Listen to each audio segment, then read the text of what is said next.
हुकूमत और पीटीआई के दरमियान मुज़ाकरात की रस्साकशी। मुज़ाकराती कमेटियों का इजलास आज तलब, नोटिस जारी। पीटीआई का इजलास में शिरकत करने से इनकार। स्पीकर कौमी असम्बली का अपोजिशन लीडर उमर अयूब और असद कैसर से टेलीफोनिक रब्ता। मुज़ाकराती कमेटियों के इजलास में शिरकत की दावत दी। पीटीआई अपने मुतालबे पर डट गई। ज़राए के मुताबिक पीटीआई क़यादत की जानिब से कहा गया, जब तक जुडिशल कमीशन नहीं बनाया जाएगा मुज़ाकरात को आगे नहीं बढ़ाया जाएगा। ये मुज़ाकरात का माहौल ही नहीं। हमारे एक MNA मियां गौस को गिरफ्तार कर लिया गया। इन हालात में हम कैसे मुज़ाकरात में बैठें? बानी चेयरमैन के कहने पर मुज़ाकराती इजलास में शिरकत से इनकार किया गया है। मुज़ाकराती कमेटी इजलास की सदारत स्पीकर कौमी असम्बली सरदार अयाज सादिक करेंगे।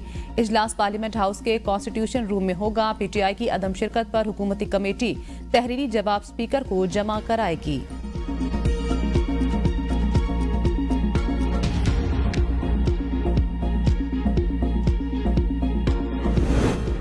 सियासी जमातों के राब्ते और मुज़ाकरात जमहूरियत की रूह हैं। वज़ीर-ए-आज़म शहबाज शरीफ की सेनेटर इरफान सिद्दीकी से गुफ्तगू। मुलाकात में इरफान सिद्दीकी ने वज़ीर-ए-आज़म को पीटीआई कमेटी से मुज़ाकरात की तफसील से आगाह किया।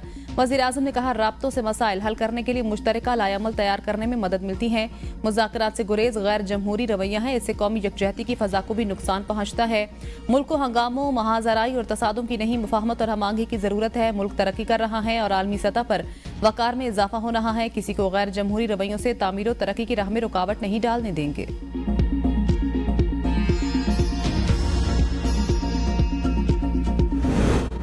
मुज़ाकरात के हवाले से हमने 7 दिन का वक्त दिया था, आज मीटिंग में नहीं बैठेंगे, सेक्रेटरी स्पीकर को आगाह कर दिया। बैरिस्टर गौहर कहते हैं, हुकूमत जब से आई जल्दबाजी में कानून पास करवा रहे हैं। इस बिल के तहत जिसको भी चाहे फेक न्यूज़ के जुमरे में उठा लेंगे। उमर अयूब ने कहा, 9 मई और 26 नवंबर के वाकयात पर कमीशन न बनाने पर मुज़ाकरात से बायकॉट किया। मुल्क में इस वक्त जमहूरियत नहीं, बॉर्डर पर हालात खराब, माशी हालत भी ठीक नहीं। 26 फ़यानी तरमीम पर जजेस भी बोल रहे हैं। पीका एक्ट सहाफ़ियों के गले का फंदा है। हुकूमत को चीफ इलेक्शन कमिश्नर के लिए नाम जल्द देंगे। स्पीकर कौमी असम्बली और चेयरमैन सेनेट को लिखे खत का कोई जवाब नहीं आया। हो सकता है वज़ीर आज़म को किसी की इजाज़त दरकार हो।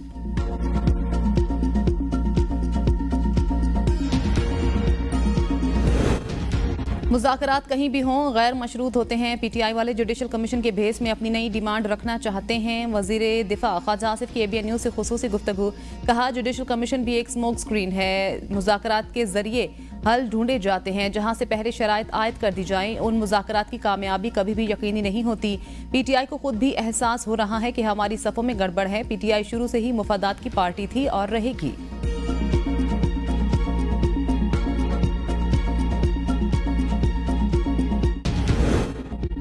हुकूमत का जुडिशल कमीशन के हवाले से इरादा ही नहीं था। रहनुमा पीटीआई रऊफ हसन की ABN न्यूज़ के प्रोग्राम सवाल से आगे में गुफ्तगू। कहा, मौजूदा हुकूमत के पास कोई इख्तियार ही नहीं। जो हुकूमत एक मुलाकात तक नहीं करा सकी, उसे क्या तवक्को रखी जाएगी? मुज़ाकरात के लिए अच्छा माहौल फराहम करना हुकूमत की जिम्मेदारी थी।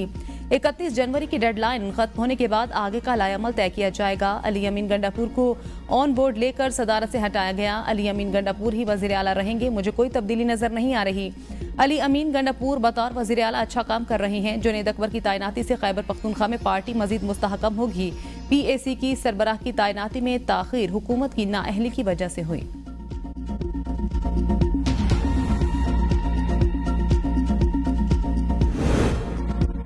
पीटीआई ने मुज़ाकराती अमल पर खुद को हमला किया। तारिक फजल चौधरी की ABN न्यूज़ के प्रोग्राम सवाल से आगे में गुफ्तगू। कहा, पीटीआई को फसाद और महाजराई से कुछ हासिल नहीं हुआ। सोशल मीडिया पर गालियां देने वालों को लगाम डालेंगे। बैरिस्टर अकील मलिक बोले, मुज़ाकरात को पीटीआई की तरफ से सबोताज किया जा रहा है। ये एस्टेब्लिशमेंट से मुज़ाकरात करना चाहते हैं, लेकिन वहां से जवाब आ गया, हम कल मुज़ाकराती कमेटियों के इजलास में जाएंगे। ये नहीं आएंगे तो मुज़ाकरात को सबोताज करने का मलबा इन्हीं पर गिरेगा। पीटीआई में पहले ही तफरीक पाई जाती थी। बानी पीटीआई को सजा हुई तो मामलात मंजर आम पर आए। अली अमीन गंडापुर से 26 नवंबर के मामले पर खैबर पख्तूनख्वा की सदारत ली गई। अली अमीन को बुशरा बीबी को अकेले छोड़ने पर सजा दी गई। बानी पीटीआई से वज़ीर आला खैबर पख्तूनख्वा अली अमीन गंडापुर की अडयाला जेल में 3 घंटे मुलाकात। पार्टी की सूबाई सदारत से हटाए जाने के बाद पहली मुलाकात में पार्टी अमूर और KP में अमन अमान समेत दीगर अमूर पर गुफ्तगू। मुलाकात के बाद अली अमीन गंडापुर गेट नंबर 5 से रवाना हुए। खैबर पख्तूनख्वा काबीना में 8 फरवरी के बाद रद्दोबदल मुत्तवक्के।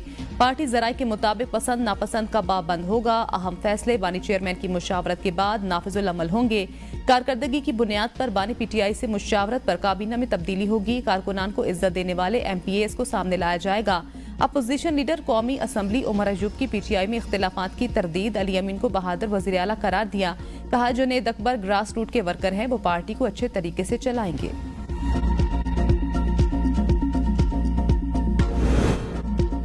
सुप्रीम कोर्ट की जजेस कमेटी और आईनी कमेटी ने अदालती हुक्म की खिलाफ वर्जी की। 2 रुकनी बेंच का फैसले में कहा गया कि बज़ाहिर दोनों कमेटियों के खिलाफ तौहीन अदालत की कार्रवाई हो सकती है, लेकिन अदालती तकाजों को देखते हुए ऐसा नहीं कर रहे। जस्टिस मंसूर अली शाह ने महफूज फैसला सुनाते हुए तौहीन अदालत कार्रवाई में मामला फुल कोर्ट के लिए चीफ जस्टिस को भेज दिया। फैसले में कहा गया कि जजेस की इंतजामी कमेटी किसी अदालत से केस वापस नहीं ले सकती। जजेस की इंतजामी कमेटियां किसी अदालती हुक्म को खत्म करने का इख्तियार भी नहीं रखती। एक कमेटी ने अदालती हुक्म नजरअंदाज करके केस वापस लिया और दूसरी कमेटी ने भी अदालती अहकामात के खिलाफ जाकर केस अपने पास लगाया। फैसले के मुताबिक फुल कोर्ट तश्कील देना चीफ जस्टिस की जिम्मेदारी है, इसलिए मामला कमेटी को नहीं चीफ जस्टिस को भेज रहे हैं। 2 रुकनी बेंच ने एडिशनल रजिस्ट्रार सुप्रीम कोर्ट को तौहीन अदालत केस से डिस्चार्ज कर दिया और करार दिया कि एडिशनल रजिस्ट्रार की जानिब से जानबूझकर अदालती हुक्म की खिलाफ वर्जी नहीं की गई। 2 रुकनी बेंच ने यह फैसला भी दिया कि जिस केस को मुकर्रर न करने पर तनाजा हुआ वो दोबारा फरवरी में असल बेंच लगाया जाए।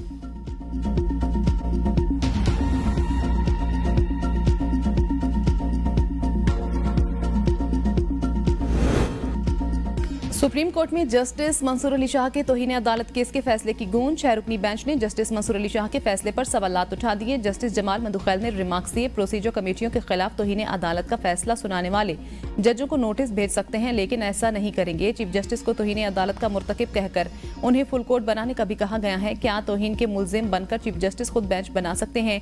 जस्टिस अतर मिनल्ला ने कहा कि अगर चीफ जस्टिस और कमेटी को तौहीन अदालत का मुर्तकिब करार दिया था तो फिर फुल कोर्ट की क्या जरूरत थी? 2 रुकनी बेंच फिर तौहीन अदालत की कार्रवाई शुरू कर देता और शोकाज जारी करता। चीफ जस्टिस समेत किसी को नोटिस करने पर कानून में कोई कदगन नहीं है, जिस पर जस्टिस जमाल मंदुखैल ने जवाब दिया, शोकाज आता तो हम पेश हो जाते। जस्टिस मोहम्मद अली मजहर ने रिमार्क्स दिए। फैसले में तो कमेटी अरकान को भी तौहीन अदालत का मुर्तकिब ठहराया गया है। तौहीन अदालत के केस में जिस पर इल्जाम हो उसका मौक़िफ़ सुना जाता है। फेयर ट्रायल सबके लिए होता है, तो क्या जजों के लिए नहीं? जस्टिस अतर मिनल्ला ने कहा कि यह फैसला हमारे सामने चैलेंज नहीं हुआ, हम तभी फैसले का जायजा ले सकते हैं जब वो चैलेंज हुआ हो। जस्टिस जमाल मंदुखैल ने कहा कि अब ये फैसला अदालती प्रॉपर्टी है, एक बार इस सारे मामले को देख लेते हैं। रोज का जो तमाशा लगा हुआ है वो तमाशा तो खत्म हो। देख लेते हैं कि तौहीन अदालत की कार्रवाई शुरू कैसे हुई, ये भी देख लेते हैं कि क्या कमेटियों के फैसले इस बेंच के सामने चैलेंज हुए थे। जिस अंदाज में तौहीन अदालत का मुर्तकिब करार दिया गया, मैं प्रोसीजर कमेटी इजलास में नहीं जाऊंगा। चाहते हैं कि तौहीन अदालत के नोटिस का सिलसिला रुके और ऐसे हुक्म जारी ना हो। आने वाले साथी जजेस को तौहीन अदालत से बचाना चाहते हैं। जस्टिस जमाल मंदुखैल ने कहा कि अगर हम ऑर्डर करें और फुल कोर्ट ना बने तो एक और तौहीन अदालत शुरू हो जाएगी।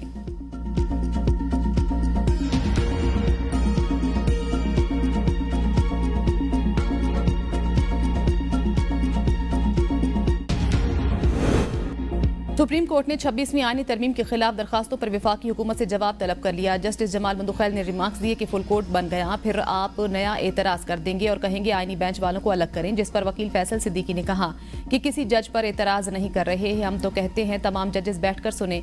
जस्टिस आयशा मलिक ने कहा कि माजी में भी फुल कोर्ट की दरखास्तें आती रही हैं, बेंच जुडिशल ऑर्डर में केस चीफ जस्टिस को रेफर कर देता है। समाअत के दौरान जस्टिस मंसूर अली शाह के फैसले का हवाला वकील तौफीक आसिफ ने कहा कि कुछ देर पहले ही फुल कोर्ट के लिए जुडिशल ऑर्डर हुआ है। जस्टिस मोहम्मद अली मजहर ने सवाल किया कि फुल कोर्ट के हवाले से क्या ऑर्डर हुआ है, बेंच को दिखाएं, जिस पर वकील तौफीक आसिफ ने बताया कि अभी फैसला सुनाया गया है, कॉपी नहीं मिली। जस्टिस आयशा मलिक ने सवाल किया कि क्या ऐवान में तमाम सूबों की नुमाइंदगी मुकम्मल थी। वकील फैसल सिद्दीकी का कहना था कि खैबर पख्तूनख्वा की सेनेट में नुमाइंदगी मुकम्मल नहीं थी। बैरिस्टर सलाहुद्दीन ने कहा कि आईनी तरमीम के वक्त अरकान असम्बली वोट देने में कितने आजाद थे, ये भी मद्देनजर रखना है। जस्टिस आयशा मलिक ने कहा कि मखसूस नशिस्तों वाले फैसले पर भी अमल दरामद नहीं हुआ। वकील शाहिद जमील ने कहा कि पार्लियामेंट के पास आईनी तरमीम का इख्तियार नहीं, क्योंकि ये अवाम की नुमाइंदा नहीं है। जिस पर जस्टिस मोहम्मद अली मजहर ने रिमार्क्स दिए कि क्या आप चाहते हैं पहले इलेक्शन केसेस के फैसलों का इंतजार करें फिर ये केस सुने? इस तरह तो ये केस काफी अरसा लटका रहेगा। सुप्रीम कोर्ट ने 26वीं आईनी तरमीम के खिलाफ दरखास्तों की समाअत 3 हफ्तों के लिए मुलतवी कर दी।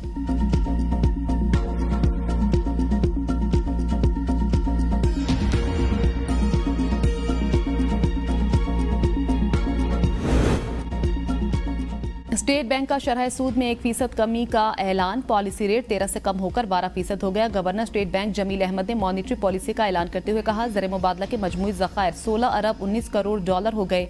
ज़रई शोबे की पैदावार में नुमाया कमी। दिसंबर में महंगाई की शरह 4% रही। जनवरी में महंगाई की शरह मजीद कम होगी। दरामदात पर कोई पाबंदी नहीं। माशी सरगर्मियों में इजाफा हुआ। GDP की शरह 2.5 से 3% तक रहेगी। जून में ज़र मुबादला के ज़खायर 13 अरब डॉलर होंगे। रवा माली साल के पहले 6 माह में करंट अकाउंट 1 अरब 2 करोड़ 10 लाख डॉलर सरप्लस रहा। दिसंबर 2024 में करंट अकाउंट खसारा 58 करोड़ 20 लाख डॉलर से सरप्लस रहा। कौमी असम्बली कायमा कमेटी खजाना की झेली कमेटी का इजलास, नॉन फाइलर्स के जायदाद की खरीदारी पर पाबंदी पर गौर। चेयरमैन FBR कहते हैं टैक्स कवानीन तरमीमी बिल से सिर्फ 2.5% अफराद मुतासिर होंगे। चेयरमैन FBR ने इजलास को बताया टैक्स कवानीन तरमीमी बिल के तहत ऑनलाइन डिक्लेरेशन जमा कराई जा सकती है।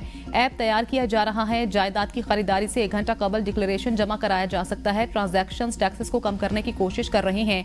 गैर टैक्स शुदा इनकम को प्रॉपर्टी सेक्टर में सरमायाकारी की इजाजत नहीं होनी चाहिए। आरिफ हबीब ने कहा रियल एस्टेट सेक्टर 115% टैक्सेस अदा कर रहा है। नए कानून से सरमायाकारी रुक जाएगी। पहले ही पाकिस्तान से सरमाया दुबई निकल गया है। चेयरमैन आबाद हसन बख्शी ने कहा टैक्स कवानीन तरमीमी बिल से 2.5% नहीं 60% लोग मुतासिर होंगे। प्रॉपर्टी सेक्टर में ब्लैक मनी नहीं चलती। 5 करोड़ रुपए तक की सरमायाकारी बारे पूछगछ न की जाए।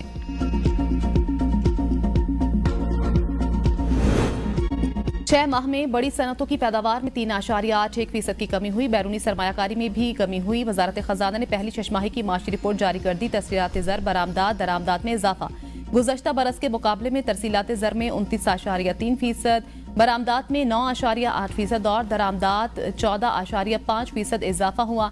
Current account surplus trade bank के माली ज़खायर 11.5 अरब डॉलर तक पहुंच गए। नॉन टैक्स आमदनी में 5 माह 94.5% इजाफा हुआ। जुलाई तक दिसंबर महंगाई की शरह 7। 9 मई GHQ हमला केस में बानी PTI और दीगर की बरियत की दरखास्तें खारिज। 24 नवंबर डी चौक एहतजाज केस में PTI के 19 वर्कर्स की जमानत बादस गिरफ्तारी इस्लामाबाद हाईकोर्ट से मंजूर। तमाम वर्कर्स को 50-50 हजार के जमानती मचल के जमा कराने का हुक्म।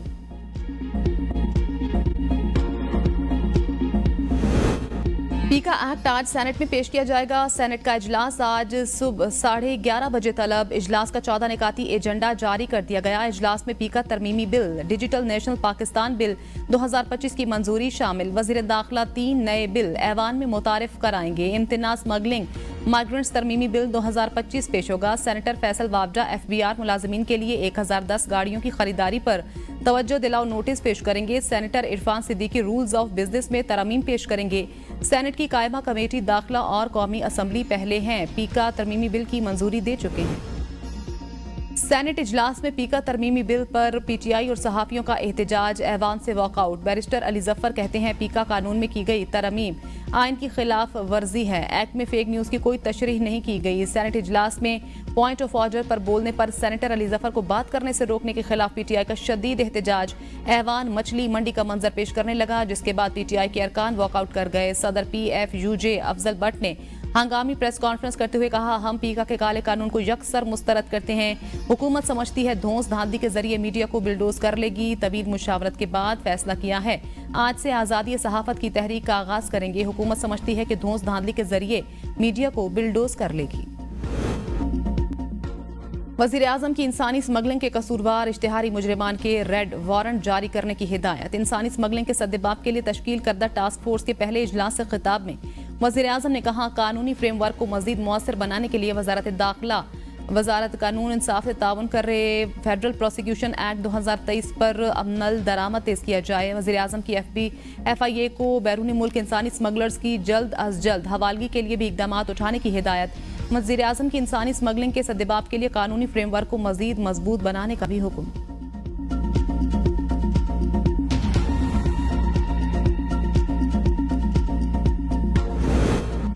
निगरान दौरे हुकूमत में भर्ती होने वाले सरकारी मुलाजिमीन फारिग। खैबर पख्तूनख्वा असम्बली ने बिल मंजूर कर लिया। बिल का इतलाक 22 जनवरी 2023 से 29 फरवरी 2024 के दरमियान हुई भर्तियों पर होगा। पब्लिक सर्विस कमीशन के जरिए भर्तियों को इस्तिस्ना हासिल मुलाजिमीन को निकालने की राह में हायल रुकावटें दूर करने के लिए 7 रुकनी कमेटी तश्कील दी जाएगी। तमाम इदारे भर्तियों के हवाले से 30 दिन में रिपोर्ट मुरतब करेंगे। सूबाई वज़ीर कानून आफ्ताब आलम कहते हैं निगरान दौर में गैर कानूनी तौर पर 10,000 से जायद भर्तियां की गईं। वज़ीर आला पंजाब मरियम नवाज से चीन के BGI ग्रुप के चेयरमैन वांग जियान की मुलाकात। कैंसर के इलाज और जदीद जीनियाती तहकीकात के लिए दौरा चीन में होने वाली MOU पर पेशरफ से मुतल्लिक तबादला ख्याल। पंजाब में जेनेटिक साइंस और बायोलॉजिकल जीन बैंक का सेंटर ऑफ एक्सीलेंस कायम करने का जायजा। नवाज शरीफ कैंसर अस्पताल में जीन सीक्वेंसिंग यूनिट कायम करने पर इत्तेफाक। मुलाकात में चीनी वफ्द की बहावलपुर के सहराई इलाके में चावल और मकई की काश्त के लिए पायलट प्रोजेक्ट की पेशकश। वज़ीर आला ने चीनी ग्रुप की पेशकश का खैर मकदम करते हुए सूबाई वज़ीर ज़राअत को फोकल पर्सन मुकर्रर कर दिया। चीनी इदारे के ताउन से कपास की पैदावार में 15% तक इजाफे के लिए GMO कॉटन की काश्त पर भी इत्तेफाक। मैंने ये बात महज मजाक में कही थी कि मरियम सिंह को दे दे और मुराद अली शाह पंजाब को दे दे। ये कतई तौर पे किसी बल्दियाती कारकर्दगी के हवाले से नहीं कही, इसलिए कि मरियम कौन सा वहां कारकर्दगी के झंडे गाड़ रही है। उनका भी मामला अपने बाप और चचा की तरह है कि साडे काम ना देखो, साड़ियां आनियां जानियां देखो। मरियम हमें दे दें। कराची के ताजिर रहनुमा अतीक मीर ने यू टर्न ले लिया। कहा मरियम नवाज और मुराद अली शाह से मुतल्लिक बयान सिर्फ मजाक था। मरियम नवाज ने पंजाब में कौन से ऐसे झंडे गाड़ दिए जो हम उन्हें मांगेंगे। सोशल मीडिया पर जारी वीडियो पैगाम में कहा मैंने किसी बल्दियाती कारकर्दगी के हवाले से ये बात नहीं कही थी। मरियम नवाज का मामला भी अपने बाप और चचा जैसा ही है कि साडे काम ना वेखो, साड़ियां आनियां जानियां वेखो। सनतकारों सरमायाकारों की शिकायत पर chairman People's party Bilawal Bhutto Zardari ने आज इजलास बुला लिया। चैम्बर ऑफ कॉमर्स और इंडस्ट्रियल स्टेट्स के नुमाइंदे मुलाकात में शामिल होंगे। ताजिर अतीक मीर के बयान पर सिंध के सीनियर वजीर शर्जील इन्ना मेमन का रद्द-ए-अमल। कहा पूरा पाकिस्तान हमारा है, अगर कोई बेहतर हो अच्छी बात है। बाकी सूबों में ज्यादा काम हो रहा है तो लोग दूसरे सूबों में जाने के बजाय सिंध क्यों आ रहे हैं। कहा सीज टैक्स हुकूमत सिंध को मिलना चाहिए। सुप्रीम कोर्ट में हुकूमत सिंध के 180 अरब रुपए फंसे हुए हैं। खुदारा वो पैसे सिंध को दें ताकि यहाँ काम हो सके। वज़ीर आला खैबर पख्तूनख्वा अली अमीन गंडापुर की मेज़बानी में सियासी और दीनी जमातों का मुशावरती इजलास। शुरका का दहशतगर्दी, फिरका वारियत, लसानी तासुब और ला कानूनियत जैसे मसाइल के लिए कौमी इत्तेहाद की जरूरत पर जोर। शुरका का कहना था कि अली अमीन गंडापुर एक सूबे के वज़ीर आला हैं, लेकिन उन्होंने कौमी लीडर का किरदार अदा किया। कुरम के मसले के पायदार हल के लिए तमाम मकातब फ़िक्र के उलमाए कराम को साथ लेकर आगे बढ़ा जाए। बानी PTI ने सूबाई सदारत से हटाकर अली अमीन को विफाक की इकाइयों को कमजोर करने की वफादारी का इनाम दिया। पंजाब की सीनियर वजीर मरियम औरंगजेब का बयान। कहा बानी PTI की फितरत में किसी के साथ वफादारी है ही नहीं। एक सूबे के वजीर आला को दूसरे सूबे पर चढ़ाई करने का हुक्म देकर इस्तेमाल करके फारिग कर दिया। जिसने जितनी बड़ी कुर्बानी दी बानी ने उससे इतनी ही बड़ी एहसान फरामोशी की।